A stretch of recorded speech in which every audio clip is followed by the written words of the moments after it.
व्रत की विधि का महत्व। बृहस्पतिवार के व्रत के केले का पूजन करना चाहिए। कथा पूजन के समय वचन कर्म और मन से शुद्ध होकर इच्छा पूर्ति के लिए बृहस्पति देव से प्रार्थना करनी चाहिए। मेरी मनोकामनाओं को बृहस्पति देव अवश्य पूर्ण करेंगे, ऐसा मन में दृढ़ विश्वास रखना चाहिए। दिन में एक ही समय भोजन करना चाहिए। पीले चने की दाल आदि का भोजन करें। नमक ना खाएं। पीले वस्त्र पहने। पीले फलों का ही प्रयोग करें।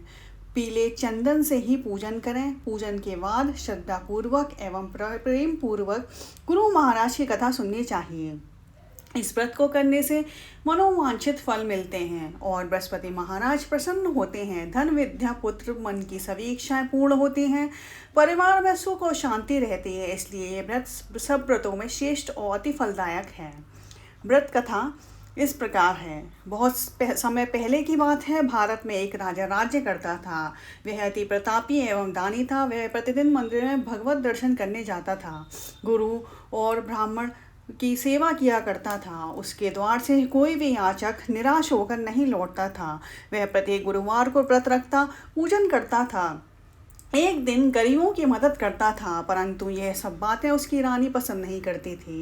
वह न व्रत करती थी, न किसी को एक भी पैसा दान रूप में देती थी। वह राजा को भी ऐसा करने से रोकती थी। यह उस समय की बात है जब राजा शिकार खेलने वन को चले गए थे। महल में सिर्फ रानी और दासी थी। उस समय गुरु बृहस्पति साधु का रूप धारण कर राजा के दरवाजे पर भिक्षा मांगने आए। साधु ने रानी से भिक्षा मांगी तो वह कहने लगी, हे साधु महाराज, मैं इस दान पुण्य से तंग आई हूँ। मेरे से इस काम के लिए तो मेरे पतिदेव ही बहुत हैं। अब आप कृपा ऐसी कृपा करें कि सारा धन नष्ट हो जाए और मैं आराम से रह सकूं। साधु का वेश रखे बृहस्पति देव ने कहा, हे देवी, तुम अति विचित्र हो। संतान और धन से कोई दुखी नहीं होता। सभी इसे चाहते हैं। पापी पुत्र की और धन की इच्छा करता है। और अगर तुम्हारे पास बहुत अधिक धन है तो भूखे मनुष्यों को भोजन कराओ, ब्राह्मणों को दान दो, प्याऊ लगवाओ, धर्मशाला बनवाओ, कुआं तालाब बावड़ी बाग बगीचे आदि बनवाओ और निर्धनों की कुंवारी कन्याओं का विवाह कराओ। साथ ही यज्ञ आदि करो और इस प्रकार के कर्मों से आपके कुल का एवं आपका नाम परलोक में प्रसिद्ध होगा और स्वर्ग की प्राप्ति होगी। किंतु वह मूर्ख रानी साधु की इन बातों से खुश न हुई। वह बोली, हे साधु महाराज, मुझे ऐसी संपत्ति की आवश्यकता नहीं जो मेरे काम न आए और जिसको मैं अन्य लोगों को दान दूं, जिसको रखने और संभालने में ही मेरा समय नष्ट हो जाए। साधु ने रानी को समझाने का बहुत प्रयत्न किया, परंतु रानी अपनी बात पर अड़िग रही। तब साधु ने कहा, हे देवी, यदि तुम्हारी ऐसी इच्छा है तो जैसा मैं तुम्हें बताता हूँ वैसा ही करना। बृहस्पतिवार के दिन गोवर्ण से घर को लेपना, अपने केशों को पीली मिट्टी से धोना, केशों को धोते समय स्नान करना, राजा से कहना कि वह भी हजामत करवाएं, भोजन में मांस मदिरा खाना, कपड़ा धोबी की यहाँ धुल्ले डालना।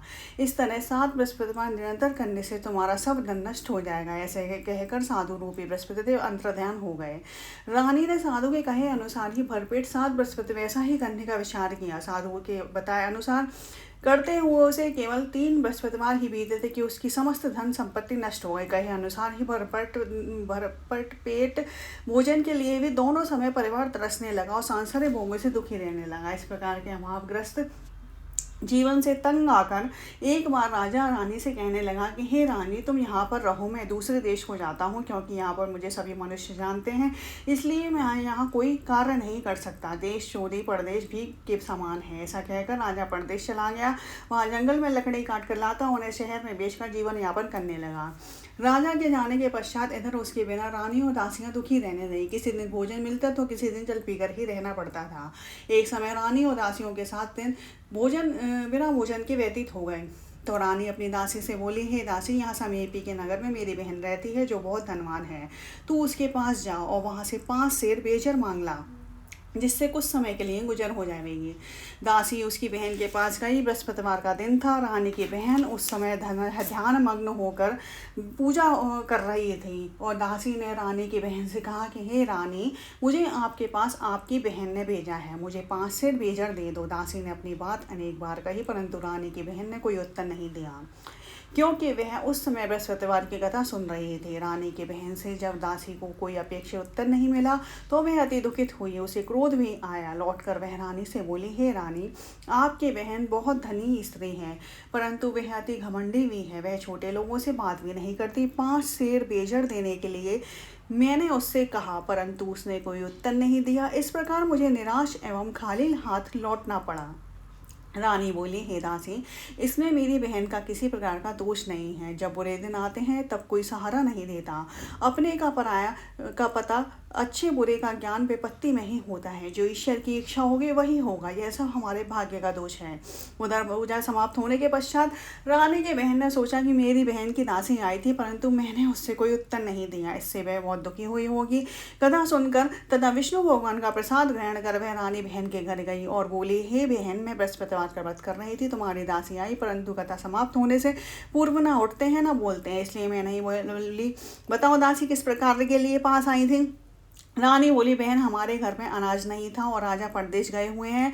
वैसे तुमसे कोई बात छिपी नहीं है, इस कारण मैंने दासी को तुम्हारे पास 5 सेर बेजल लेने के लिए भेजा था। इस पर रानी की बहन बोली, हे बहन, बृहस्पति भगवान सबको मनोवांछित फल देते हैं। देखो, शायद तुम्हारे घर में किसी कोने में अनाज रखा हो। यह सुनकर रानी की बहन की बातों से विस्मित दासी घर के अंदर गई तो वहाँ उसे एक घड़ा बेजर का वरा मिल गया। उसे बड़ा आश्चर्य हुआ, क्योंकि उसके अनुसार घर का एक एक बर्तन अन्न से खाली था। उसने बाहर आकर रानी को सारा वृतांत सुनाया। दासी अपनी रानी से कहने लगी, हे रानी, देखो, वैसे भी हमको जब अन्न नहीं मिलता तो वह भी व्रत समान ही है।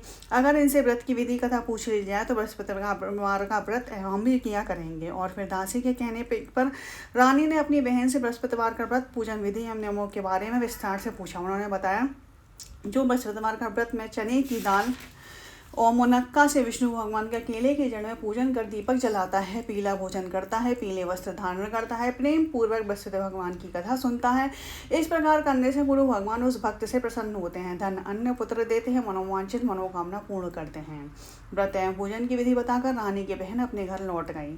तत्पश्चात रानी और दासी दोनों ने निश्चय किया कि बृहस्पति देव भगवान का व्रत एवं पूजन जरूर करेंगे। 7 दिन पश्चात जब बृहस्पतिवार आया तो उन्होंने व्रत रखा।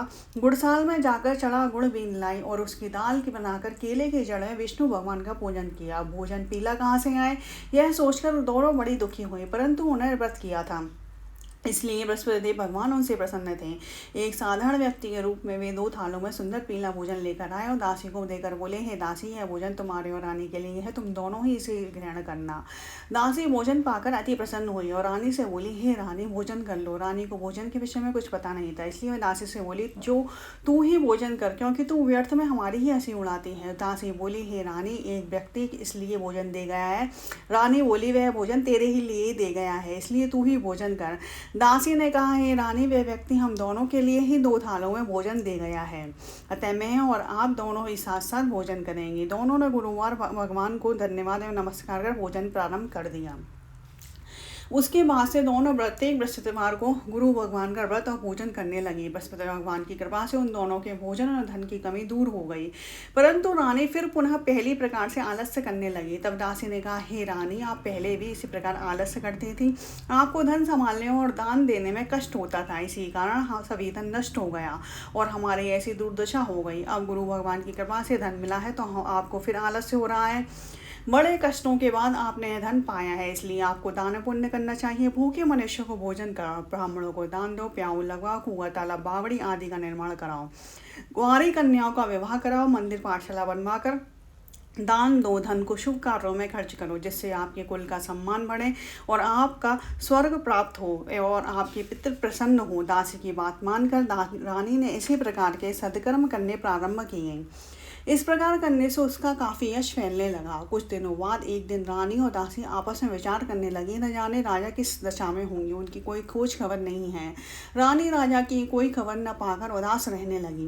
गुरु भगवान से उन्होंने प्रार्थना की कि भगवान ने रात्रि में राजा को स्वप्न में दर्शन देकर कहा, हे राजा, उठ, तेरी रानी तुझको याद करती है, अब अपने देश लौट जा। राजा प्रातःकाल उठा, वह सोचने लगा कि मैं किस प्रकार रानी के पास खाली हाथ जाऊँगा, मेरे पास तो कुछ भी नहीं। स्त्री जाति खाने और पहनने की भी साथी होती है, पर प्रभु की आज्ञा मानकर वह अपने नगर चलने को तैयार हुआ। परदेश में राजा जब बहुत दुखी रहने लगा, प्रतिदिन जंगल से लकड़ी बीनकर लाता और उसे शहर में बेचकर अपने दुखी जीवन को बड़ी कठिनता से व्यतीत करता था। एक दिन राजा दुखी होकर अपने पुराने दिनों को याद करके रोने लगा। उस जंगल में बृहस्पति देव एक साधु का रूप धारण कर आए और राजा से बोले, हे लकड़हारे, तुम इस व्यावान जंगल में किस चिंता में बैठे हो, मुझे बतलाओ। यह सुन राजा की आंखें में आंसू भर आए और वह साधु को प्रणाम कर बोला, हे प्रभु, आप सब कुछ जानने वाले हो। इतना कहकर राजा ने साधु को अपनी समस्त व्यथा सुना दी। तब साधु रूप में गुरु भगवान राजा से बोले, हे राजन, तुम्हारी पत्नी ने बृहस्पतिवार के दिन बृहस्पति देव का अपमान किया था, जिसके कारण तुम्हारी ये दशा हुई है। अब किसी प्रकार की चिंता मत करो, भगवान तुम्हें पहले से अधिक धन प्रदान करेंगे। देखो, तुम्हारी पत्नी ने बृहस्पतिवार का व्रत प्रारंभ कर दिया है। अब तुम भी बृहस्पतिवार का व्रत करके चने की दाल और गुड़ जल के लोटे में डालकर केले का पूजन करो। फिर कथा कहा या सुनो, भगवान तुम्हारी सभी इच्छाओं की पूर्ति करेंगे। साधु के वचन सुनकर राजा बोला, हे प्रभु, मुझे लकड़ी बेचने के पश्चात इतना पैसा नहीं बचता कि भोजन करने के उपरांत कुछ बचा सकूं। मैंने रात्रि में अपनी रानी को व्याकुल एवं व्यथित देखा है। मेरे पास कोई साधन नहीं जिससे उसका समाचार भी जान सकूं। इसके अतिरिक्त मैं बृहस्पति देव की कथा भी नहीं जानता हूं, जिसे कहियाँ सुनकर मैं व्रत धारण कर भगवान बृहस्पति का पूजन कर सकूं। साधु ने कहा, हे राजा, तुम किसी बात की चिंता ना करो। बृहस्पतिवार के दिन तुम नित्य भांति लकड़ियाँ लेकर शहर में जाओ। तुम्हें रोज से दुगना धन प्राप्त होगा, जिससे तुम भली भांति भोजन कर लोगे और गुड़ और चने का प्रसाद खरीद कर बृहस्पति देव की पूजा भी कर सकते हो। बृहस्पतिवार की कहानी इस प्रकार से है। बृहस्पति देव की कहानी। प्राचीन समय में एक बहुत निर्धन और ब्राह्मण था। उसके कोई संतान नहीं थी। उसकी स्त्री बहुत मलिनता के साथ रहती थी। वह नित्य पूजा करता और ब्राह्मण स्वभाव से दयालु धार्मिक विचारों वाला व्यक्ति था, परंतु उसकी पत्नी बहुत मलिनता के साथ रहती थी।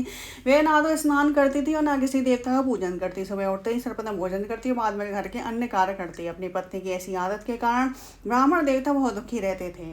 वे अपनी पत्नी को बहुत समझाते, किंतु उसका कोई परिणाम न निकलता। भगवान की कृपा से ब्राह्मण की स्त्री की कन्या उत्पन्न हुई। वह कन्या ब्राह्मण के घर में बड़ी होने लगी। वे बालिका प्रातः काल के स्नान करके भगवान विष्णु का जप करती और बृहस्पतिवार का व्रत भी करने लगी। पूजा पाठ समाप्त कर पाठशाला जाती तो अपनी मुट्ठी में जो वर्कल ले आती और पाठशाला जाने के रास्ते में डालती आती।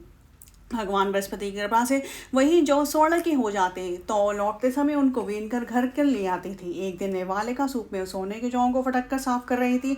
तभी उसकी माँ ने उसे देख लिया और कहा, बेटी, सोने के जौ को फटकने के लिए सूप भी सोने का होना चाहिए। दूसरे दिन बृहस्पतिवार था। कन्या ने व्रत रखा। बस भगवान बृहस्पति से प्रार्थना करके कहा, हे प्रभु, यदि मैंने सच्चे मन से श्रद्धापूर्वक आपका पूजन व्रत किया हो तो कृपया मुझे सोने का सूप दे दो। बृहस्पति देव ने उसकी प्रार्थना स्वीकार कर ली। नित्य के भांति वह कन्या जौ फैलाती हुई पाठशाला चली गई।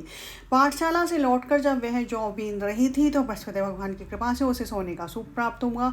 उस सोने के सूप में वह घर ले आई और उसे जौ साफ करने लगी, परंतु उसकी माँ का वही आचरण रहा।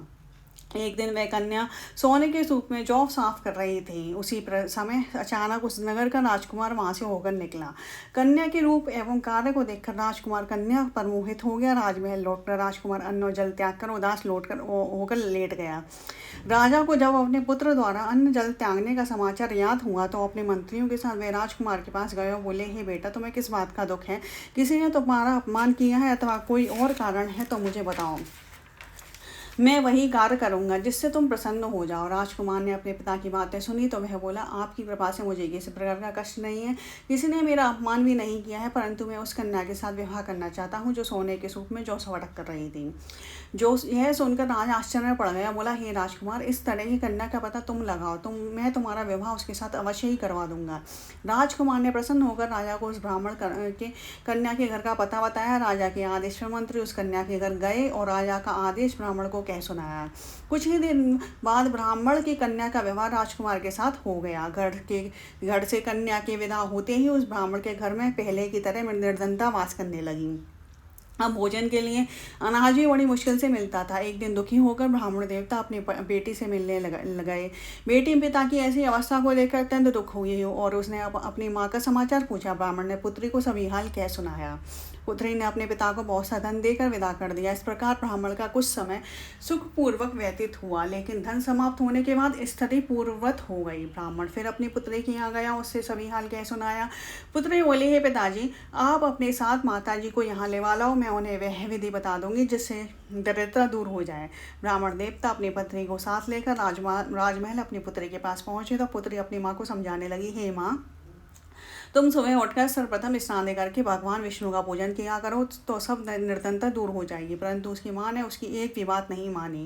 वह सुबह उठकर सर्वप्रथम अपनी पुत्री का बच्चा झूठन खा लेती थी। एक दिन उसकी बेटी को अपनी माँ पर बहुत गुस्सा आया। उसने एक रात एक कोठरी से सारा सामान निकालकर अपनी माँ को उसमें बंद कर दिया। प्रातः कोठरी से अपनी माँ को निकालकर तथा स्नान करा के पूजा पाठ करवाया तो उसकी माँ की बुद्धि ठीक हो गई। उसके बाद वह प्रतिदिन पूजा पाठ करती और प्रत्येक बृहस्पतिवार को व्रत भी रखने लगी।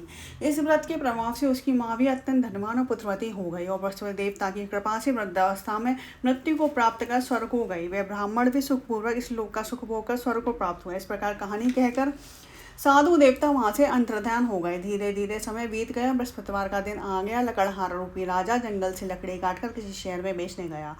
आज उसे और दिन से अधिक धन मिला। राजा ने चना गुड़ आदि लाकर भगवान विष्णु का पूजन किया तथा बृहस्पतिवार का व्रत किया। उस दिन से उसके सभी कष्ट दूर हो गए। परंतु अगले बृहस्पतिवार को वह व्रत करना भूल गया। इस कारण बृहस्पति भगवान उससे रुष्ट हो गए। उस दिन उस नगर के राजा ने विशाल यज्ञ का आयोजन किया तथा अपने समस्त राज्य में घोषणा करा दी, कोई भी मनुष्य अपने घर में भोजन न बनावे, न आग भी जलावे। सब लोग मेरे यहाँ भोजन करने आए। इस आज्ञा को जो न मानेगा उसको सूली पर लटका दिया जाएगा। राजा की आज्ञा अनुसार राज्य के सभी निवासी राजा के भोज में सम्मिलित होने गए, परंतु लकड़हारा कुछ विलंब से पहुंचा, इसलिए राजा उसको भोजन कराने अपने साथ महल में ले गए। जब राजा लकड़हारे को भोजन करा रहे थे तो रानी की दृष्टि उस खूंटी पर पड़ी जिस पर उसका नोल का हार लटका हुआ था। वो हार जब उसने देखा तो उस खूंटी पर लटका दिखाई नहीं दिया। रानी को निश्चय हो गया कि मेरा हार इस लकड़हारे ने चुरा लिया है। उसी समय रानी को जिद पर राजा ने सैनिक बुलाकर लकड़हारे को जेल में डलवा दिया। जेल खाने में बंद हुआ लकड़हारा बहुत दुखी होकर विचार करने लगा कि ना जाने कौन से पूर्व जन्म के कुकर्म से मुझे यह दुख प्राप्त हुआ है। जेल में बंद लकड़हारा भगवान बृहस्पति को याद करने लगा। तत्काल बृहस्पति देव साधु के रूप में प्रकट हुए और उसकी दशा देखकर कहने लगे, अरे मूर्ख, तू बृहस्पतिवार को बृहस्पति देव की कथा एवं व्रत करना भूल गया, इसी कारण तुझे दुख प्राप्त हुआ है। अब किसी प्रकार की चिंता मत कर। बृहस्पतिवार के दिन जेल खाने के दरवाजे पर तुझे 4 पैसे पड़े मिलेंगे। तुम उन पैसों से प्रसाद मंगाना, भगवान बृहस्पति का पूजन एवं कथा कहना, कथा का प्रसाद स्वयं भी ग्रहण करना, दूसरों को भी खिलाना। इस प्रकार करने से तुम्हारे सभी कष्ट दूर हो जाएंगे। अगले बृहस्पतिवार राजा को जेल के द्वार पर 4 पैसे मिले। राजा ने पूजा का सामान मंगवाकर कथा कही और प्रसाद बांटा। उसी रात बृहस्पति देव ने उस नगर के राजा को सपने में दर्शन देकर कहा कि हे राजा, तुमने जिस आदमी को जेल खाने में बंद कर रखा है वह निर्दोष है, वह राजा है, उसे छोड़ दो। रानी का नौल का हार उसी खूंटी पर लटका हुआ है। अगर तू ऐसा नहीं करेगा तो तेरे राज्य को नष्ट कर दूंगा। राजा सुबह उठा और खूंटी पर हार टंगा देखकर लकड़हारे को बुलाकर उससे क्षमा याचना की और राजा के योग्य सुंदर वस्त्र आभूषण भेंट कर उसे विदा किया। बृहस्पति देव की आज्ञा अनुसार राजा अपने नगर को चल दिया। जब वह नगर के निकट पहुंचा तो उसे बहुत आश्चर्य हुआ। वहाँ पहले से अधिक तालाब, बाग और कुएं तथा बहुत सी धर्मशाला, मंदिर आदि बने हुए थे। राजा ने जब नगर वासियों से पूछा कि यह बाग, तालाब, धर्मशालाएं, कुएं किसके द्वारा बनवाए गए हैं, तब नगर के सब लोग कहने लगे यह सब रानी और दासी द्वारा बनवाए गए हैं। राजा को बहुत आश्चर्य हुआ, परंतु क्रोध भी आया। जब रानी ने खबर सुनी कि राजा आ रहे हैं तो उसने दासी से कहा, हे दासी, देख, राजा हमें इतनी दीन अवस्था में छोड़ गए थे। वे हमारी ऐसी हालत देखकर कहीं द्वार से ही लौट ना जाए, इसलिए तू द्वार पर खड़ी हो जा। रानी की आज्ञा अनुसार दासी दरवाजे पर खड़ी हो गई। जब राजा आए तो उन्हें अपने साथ महल में लिवा लाई। तब राजा ने क्रोध करके अपनी तलवार निकाली और रानी से पूछा, बताओ इतना धन तुम्हें कैसे और किस प्रकार प्राप्त हुआ है। तब रानी ने बताया, हमें सब धन बृहस्पति देव के व्रत के प्रभाव से प्राप्त हुआ है। तब राजा ने निश्चय किया कि 7 दिन बाद तो सभी बृहस्पति देव का पूजन करते हैं, परंतु मैं प्रतिदिन दिन में 3 बार कथा कहा करूँगा और नित्य व्रत किया करूँगा। अब हर समय राजा के दुपट्टे में चने की दाल बनी रहती और दिन में 3 बार वह कथा कहता है। ऐसे ही एक दिन राजा ने विचार किया कि चलो अपनी बहन के यहाँ हो आए। ऐसा निश्चय कर राजा घोड़े पर सवार होकर अपनी बहन के यहाँ चल दिया। मार्ग में उसने देखा कि कुछ आदमी एक मुर्दे को लिए जा रहे हैं। उन्हें रोककर वह कहने लगा, अरे भाइयों, कुछ देर मेरी बृहस्पति की कथा सुन लो। वह बोले, लो, हमारा तो आदमी मर गया है, इसको अपनी कथा की पड़ी है। परंतु कुछ आदमी बोले, अच्छा कहो, हम तुम्हारी कथा भी सुनेंगे। राजा ने दाल निकाली और कथा कहनी शुरू कर दी। जब कथा आधी हो गई तो मुर्दा हिलने लग गया और जब कथा समाप्त हो गई तो राम राम करके वह मुर्दा खड़ा हो गया। राजा आगे चला। उसे चलते चलते शाम हो गई। आगे मार्ग में उसे एक किसान में खेत में हल चलाता मिला। राजा उससे बोला, अरे भैया, तुम मेरी बृहस्पतिवार की कथा सुन लो। किसान बोला, जब तक मैं तेरी कथा सुनूंगा तब तक 4 हरैया जोत लूंगा। जाओ भैया, कथा किसी और को सुनाना। राजा आगे चलने लगा। राजा के हटते ही किसान के बैल पछाड़ खाकर गिर गए और किसान के पेट में बहुत तेज दर्द होने लगा। उसी समय किसान की माँ रोटी लेकर आई। उसने जब यह देखा तो अपने पुत्र से सारा हाल पूछा। बेटे ने सारा हाल बता दिया। किसान की माँ दौड़ी दौड़ी घोड़े पर सवार राजा के पास गई और उससे बोली, मैं तेरी कथा सुनूंगी, तू अपनी कथा मेरे खेत पर ही चलकर कहना। राजा ने लौटकर किसान के खेत पर जाकर कथा कही, जिसे सुनते ही बैल खड़े हो गए। किसान के पेट का दर्द भी बंद हो गया और फिर राजा अपनी बहन के घर पहुंच गया। बहन ने भाई की खूब आवागत की। दूसरे दिन सुबह राजा जगा तो उसने देखा कि सब लोग भोजन कर रहे हैं। राजा ने अपनी बहन से जब पूछा कि ऐसा कोई मनुष्य है जिसने भोजन नहीं किया हो और जो मेरी बृहस्पतिवार की कथा का श्रवण कर ले। तो बहन बोली, है भैया, यह देश ऐसा ही है। यहाँ के लोग पहले भोजन करते हैं, बाद में कोई अन्य कार्य करते हैं। अगर कोई पड़ोस में हो तो देख आती हूँ। ऐसा कहकर बहन चली गई, परंतु उसे कोई भी ऐसा व्यक्ति नहीं मिला जिसने भोजन न किया हो। वह कुमार के घर गई जिसका लड़का बीमार था। उसे यह भी पता चला कि उसके यहाँ 3 दिन से किसी ने भोजन नहीं किया है। राजा की बहन ने अपने भाई से कहा सुनने के लिए कुम्हार से आग्रह किया तो वह तैयार हो गया। राजा ने जाकर बृहस्पतिवार की कथा कही, जिसको सुनकर कुम्हार का लड़का ठीक हो गया। अब तो राजा की हर ओर प्रशंसा होने लगी। कुछ दिन बाद एक दिन राजा ने अपनी बहन से कहा, हे बहन, मैं अपने घर को जाऊंगा, तुम भी तैयार हो जाओ। राजा की बहन अपनी सास से अपने भाई के साथ जाने की आज्ञा मांगी। तो सास बोली, चले जा, परंतु अपने लड़के को यहीं छोड़ जाना, क्योंकि तेरे भाई की कोई संतान नहीं होती है। बहन ने भाई से कहा, हे भैया, मैं तो चलूंगी, परंतु कोई बालक नहीं जाएगा। राजा ने कहा, जब कोई बालक साथ नहीं चलेगा तब तुम ही क्या करोगी। दुखी मन से राजा अपने नगर को लौट आया। राजा अपनी रानी से बोला, हम निर्वंशी हैं, हमारा मुंह देखने का धर्म नहीं है। वह उदास होकर बिना भोजन किए सैया पर लेट गया। रानी बोली, हे प्रभु, भगवान वसुदेव ने हमें सब कुछ दिया है, वे हमें संतान भी अवश्य देंगे। उसी रात बृहस्पति देव ने राजा को स्वप्न में दर्शन देकर कहा कि हे राजा, उठ, सभी सोच को त्याग दे, तेरी रानी गर्भवती है। राजा को यह जानकर अति प्रसन्नता हुई। 9वें महीने में रानी के गर्भ से एक सुंदर पुत्र रूपी रत्न पैदा हुआ। तब राजा बोला, हे रानी, स्त्री बिना भोजन के रह सकती है, परंतु बिना कहे नहीं रह सकती। जब मेरी बहन आए तो तुम उससे कुछ कहना मत। रानी ने हाँ कह दी। और जब राजा की बहन ने यह शुभ समाचार सुना तो वह अति प्रसन्न हुई और बधाई लेकर अपने भाई की आई। तभी रानी ने कहा, घोड़ा चढ़कर नहीं आई, गधा चढ़ी आई। राजा की बहन बोली, भाई, मैं इस प्रकार न कहती तो तुम्हें औलाद कैसे मिलती। भगवान बृहस्पति ऐसे ही हैं, जिसके मन में कामनाएं हैं, जो सभी को पूर्ण करते हैं, सबों को मनवांछित फल देते हैं। जो श्रद्धापूर्वक बृहस्पतिवार का व्रत करता है, कथा पढ़ता है अथवा सुनता है, दूसरों को सुनाता है, बृहस्पति देव उसकी सभी मनोकामनाएं पूर्ण करते हैं। बृहस्पति देव उनकी सदैव रक्षा करते हैं। जो श्रद्धा एवं संपूर्ण आदर भाव से बृहस्पति देव का पूजन एवं सच्चे दिल से व्रत करते हैं, उसकी सभी मनोकामनाएं पूर्ण होती हैं। सच्चे मन एवं हृदय से रानी और राजा ने बृहस्पति देव की पूजा का कथा का गुणगान किया और उनकी सभी इच्छाएं बृहस्पति देव ने पूर्ण की। इसलिए सबको कथा कहने अथवा सुनने के बाद बृहस्पति भगवान का प्रसाद ग्रहण करना चाहिए तथा सच्चे मन एवं भावना से भगवान बृहस्पति मनन करते हुए सदा उनकी जय जयकार करनी चाहिए। बोलो बृहस्पति देव भगवान की जय। ओम जय बृहस्पति देवा, ओम जय बृहस्पति देवा। छिन छिन भोग लगाओ, छिन छिन भोग लगाओ, कदली फल मेवा। ओम जय बृहस्पति देवा, तुम पूर्ण परमात्मा, तुम अंतर्यामी, जगत पिता जगदीश्वर, तुम सबके स्वामी। ओम जय बृहस्पति देवा। चरणामत निज निर्मल, सब पातक हरता, सकल मनोरथ दायक, कृपा करो भरता। ओम जय बृहस्पति देवा, तन मन धन अर्पण कर, जो जन शरण पड़े, प्रभु प्रकट तव हो कर, आकर द्वार पड़े। ओम जय बृहस्पति देवा, दीन दयाल दयानिधि, भक्तन हितकारी, पाप दोष सब हरता, भव बंधन हार।